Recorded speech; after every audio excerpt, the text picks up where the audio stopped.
Well, hello, everybody. This is Pastor Chris from Bible Fellowship Church, and I'm here with our famous youth pastor, Daniel Bagherpour. Daniel, we're back again this week.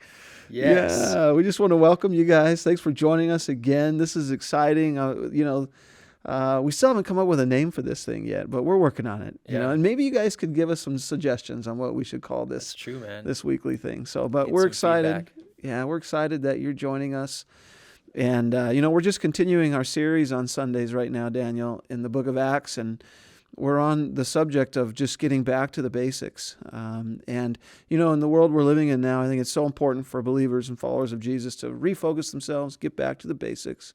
Right. And there's the third part in Acts chapter 2, verse 42, that the church was doing. They were regularly doing this. In fact, the Bible says they were devoting themselves. And that third thing was to the breaking of bread. Okay. No, they weren't going to Subway or Panera, man. But no, they were coming together. They were eating. But more than that, they were partaking in the Lord's Supper, in communion. Yeah.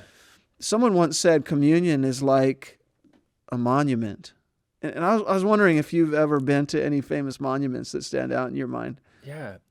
Well, I was thinking of a place in Turkey we went, in Ankara.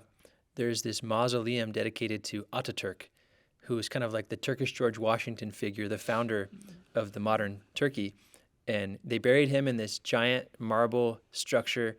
And inside, he had all these treasures. And one of them was a cane that could turn into a gun. It was a bamboo cane, just looked like ordinary cane. But don't be rude to that old man. He'll just put a cap in you. Yep. That's so funny. They buried him with a cane gun, huh? That's awesome. That is hilarious. Yeah. Well, monuments are always something that is made when someone's gone, when they die, just to sort of celebrate their lives and to memorialize their lives. And usually they're dedicated to great people who accomplished incredible things, right?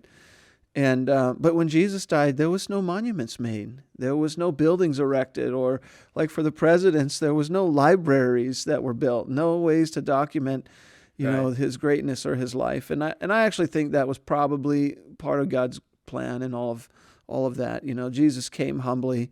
He left in a humble way in that sense. He will return in a powerful way. But communion, I think, in some ways is like a monument. It's a way for us to remember what he's done.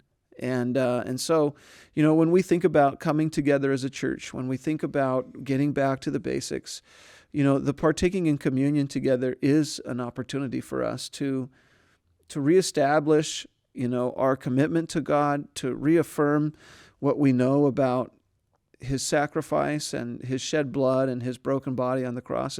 It's something super special. And it sort of lasts as this monument in our lives as we partake together. And so I'm just excited about this journey. I just want to encourage everybody that this week, as you're thinking about this idea of the breaking of bread or of communion or of this monument that we have in our lives, to remember what Jesus has done for you. Remember that he gave his life for you, that he loves you, and he's working out his great plan in your life. And coming together as the people of God is a way for us to say, Lord, thanks. And we're never going to forget.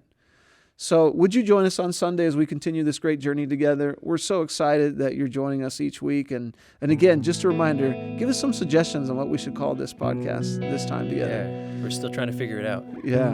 Anyways, we'll see you guys soon. Thanks a lot, Daniel. Thank you, Pastor Chris. All right, man.